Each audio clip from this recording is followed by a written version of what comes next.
బాబాసాహెబ్ అంబేద్కర్ అదేవిధంగా ఈ గుడ్లవల్లేరు మండలం గుడ్లవల్లేరు గ్రామంలో ఇక్కడికి విచ్చేసినటువంటి గ్రామస్తులకు ప్రతి ఒక్క అంబేద్కర్ వాదికి అదేవిధంగా ఈ సభను ఉద్దేశించి ఈ కార్యక్రమాన్ని విజయవంతం చేయడానికి అనేక రోజులుగా ప్రయాసపడుతున్నటువంటి ఆర్గనైజేషన్ కమిటీ వారందరికి కూడా నా యొక్క ప్రత్యేకమైనటువంటి జైవీములు తెలియజేస్తా ఉన్నాను. ఈ రోజున ఈ కార్యక్రమంలో పాల్గొనడం చాలా సంతోషకరం. ఈరోజు ఇక్కడ జరిగేటటువంటి ఈ సంఘటనలో ఈ కార్యక్రమంలో మనం తెలుసుకోవాల్సినటువంటి విషయం, మాలలు మహారాష్ట్రలో ఉన్నటువంటి మహర్ కులస్తులు అక్కడ మహరులుగా ఉన్నారు, ఈ రాష్ట్రంలో మాలలుగా ఉన్నారు. అక్కడ మహరులుగా ఉన్నటువంటి వారు కానీ ఈ దేశంలో ఉన్నటువంటి వివిధ రాష్ట్రాల్లో వివిధ పేర్లతో పిలువబడుతున్నటువంటి ఈ కులం ఏదైతే ఈ తెలుగు రాష్ట్రాల్లో ఉన్నటువంటి మాల కులానికి సంబంధించి ఎక్కడ ఏ రాష్ట్రంలో ఏ పేరుతో పిలువబడుతున్నప్పటికి కూడా మహర్ అనే కులం నుంచి వచ్చినటువంటి ఈ కులాలన్నీ కూడా వాటి యొక్క శక్తి సామర్థ్యాలను తెలుసుకోవడానికి, వాటి యొక్క శక్తి సామర్థ్యాలని మరొకసారి గుర్తు చేసుకోవడానికి, ఈ కులానికి సంబంధించినటువంటి చరిత్ర, ఈ కులానికి సంబంధించినటువంటి బాధ్యతలు, ఈ కులానికి సంబంధించినటువంటి మనుగడ ఏ విధంగా ఉంది అనే ఆలోచనలో మనం ఒకసారి గత చరిత్రకు వెళ్ళాలి. ఆ గత చరిత్రకు వెళ్ళేటటువంటి సందర్భంలోనే ఈ భీమా గోరేగావ్ అనే విజయోత్సవ సభా కార్యక్రమంలో ఈ రోజు మనం పాల్గొనడం అనేది చర్చనీయమైనది. డాక్టర్ బాబాసాహెబ్ అంబేద్కర్ యొక్క వారసులుగా మనందరం కూడా ఈ యొక్క విషయాలను తేటతలంగా తెలుసుకోవాల్సిన పరిస్థితి. ఈ రోజున ఈ భారతదేశంలో ఉన్నటువంటి అనాది కాలం నుంచి వస్తున్నటువంటి ఇప్పుడు పరిస్థితుల వరకు కూడా ఈ దేశంలో ఉన్నటువంటి మనువాదం, ఈ దేశంలో ఉన్నటువంటి ఆర్ఎస్ఎస్ భావజాలం, ఈ దేశంలో ఉన్నటువంటి హిందూ తత్వ వాదులు ఎవరైతే ఉన్నారో వాటన్నిటికి కూడా మరణ శాసనంగా విధించేటటువంటి స్థితి ఏదైతే ఉందో అదే భీమా గోరేగావ్ యొక్క విజయోత్సవ సభ అని మనం చెప్పాలి. ఈ రోజున ఈ భీమా గోరేగావ్ విజయోత్సవ సభలో మనం మాట్లాడుకోవాల్సిన అంశంలో మహరులుగా పిలువబడేటటువంటి ఆ రాష్ట్రంలో ఉన్నటువంటి వ్యక్తులు, ఈ రాష్ట్రంలో ఉన్నటువంటి మాలలుగా పిలువబడేటటువంటి వ్యక్తుల యొక్క శక్తి సామర్థ్యాలు, మన యొక్క బలాలని మనం ఒకసారి వెనక్కి తిరిగి చూసుకోవాల్సిన పరిస్థితి వచ్చింది. కాబట్టి ఈ రోజున ఈ సభని ఇక్కడ మనం ఏర్పాటు చేయడం జరుగుతూ ఉంది. మనం గమనించినట్లయితే ఎన్నో సంవత్సరాల కిందట, అంటే దాదాపు 200 సంవత్సరాల కిందట భీమా గోరేగావ్ చేసినటువంటి విజయోత్సవ సభ అక్కడ జరగడానికి, అక్కడ జరిగినటువంటి ఎంత ప్రాముఖ్యత గురించి మనం తెలుసుకోవాల్సిన అవసరం ఎంతైనా ఉంది. భీమా గోరేగావ్ విజయోత్సవ సభ గురించి, ఆ సభలో జరిగినటువంటి సంఘటన గురించి ఇక్కడ ఎంతమందికి తెలుసు? ఒకసారి చేతులు ఎత్తండి. అంటే దాదాపుగా 98% ఇక్కడ ఉన్నటువంటి వాళ్ళందరికీ చాలా మందికి తెలియదని మనం చెప్పాలి. మనం ఆ కార్యక్రమాన్ని ఉద్దేశించి మాట్లాడుకుంటే మన యొక్క చరిత్రను మనం తెలుసుకోవాలని గత 200 సంవత్సరాలు మనం ముందుకెళ్తే స్వతంత్రం రాక ముందప్పుడు కూడా మన యొక్క శక్తి సామర్థ్యాల గురించి మనం తెలుసుకోవాల్సిన ఆవశ్యకత ఉంది.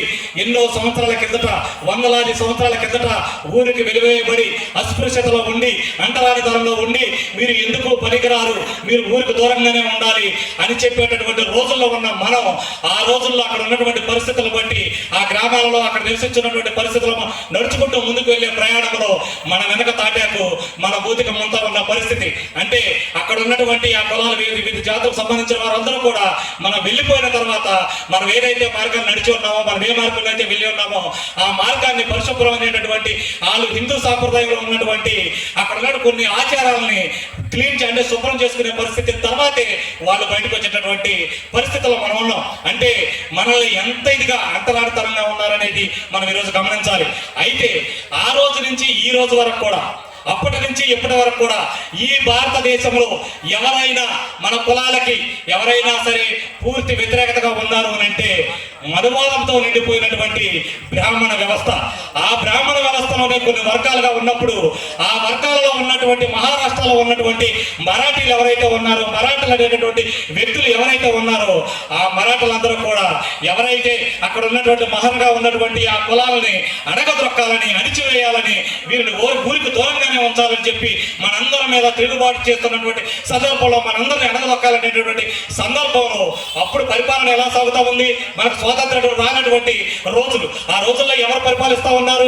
ఈ దేశంలో ఉన్నటువంటి మనువాదులు పరిపాలిస్తా ఉన్నారు. అంటే మనువాదులు పరిపాలించడం అంటే మన స్థితిగతులు ఎలా ఉన్నాయనేటటువంటి ఆలోచన మనం ఆలోచిస్తే ఇందాక ఏ విధంగా అయితే మనం మాట్లాడుకున్నామో అలాంటి పరిస్థితుల్లో ఉన్నటువంటి వ్యక్తులుగా మనం ఉన్నాం.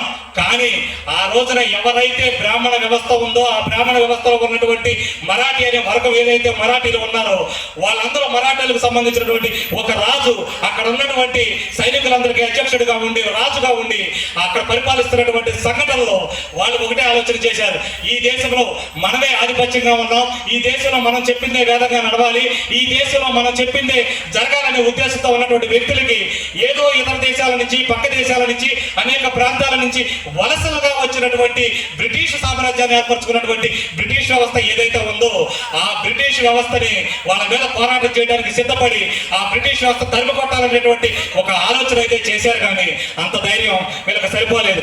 అలాంటి సందర్భంలో మనం ఆలోచించాల్సినటువంటి విషయం ఏంటి అంటే ఈ భారతదేశంలో ఎంత అలగదొక్కబడినా, ఈ దేశంలో ఊరికి ఎంత దూరాన ఉన్నా, ఈ దేశంలో ఏ కులం వాడైనా ఏ మతం వాడైనా ఏ ప్రాంతం వాడైనా ఎవరికైనా ఆపద వచ్చింది అంటే వారికి ముందు నిలబడేటటువంటి కులం ఏదైనా ఉందంటే అది మాల కులం. ఈ రోజున అలాంటి మాల కులంలో ఉన్నటువంటి వ్యక్తులుగా ఉన్నటువంటి అక్కడ మహిళలుగా ఉన్నటువంటి అతి తక్కువ మంది 500 మంది మాత్రమే. ఆ రోజుల్లో అక్కడ ఎప్పుడైతే బ్రిటిష్ వాళ్ళ మీద యుద్ధం చేయాలి అని చెప్పేసి అక్కడ ఉన్నటువంటి మరాఠీలు అనుకున్నా ఉన్నారో అక్కడ మీరు ఆలోచించాలి, అక్కడ ఉన్నటువంటి హిందూ భావజాలంతో ఆర్ఎస్ మనువాదంతో ఉన్నటువంటి మరాఠీలకి ఇతర దేశాల నుంచి వలస వచ్చినటువంటి బ్రిటిష్ సామ్రాజ్యంలో ఉన్నటువంటి వ్యక్తులకి ఈ ఇద్దరి మధ్య కూడా యుద్ధం జరగడానికి సిద్ధంగా ఉంది.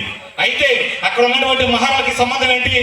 అక్కడ ఉన్నటువంటి మహర్లు ఎందుకు ఇందులోకి రావాలని ప్రయత్నం చేశారు అని అంటే మహర్ అనేవాడు సమస్య ఉంటే ఆ సమస్యకు ముందు నిలబడేటటువంటి వ్యక్తి మహర్ కులస్తుడు.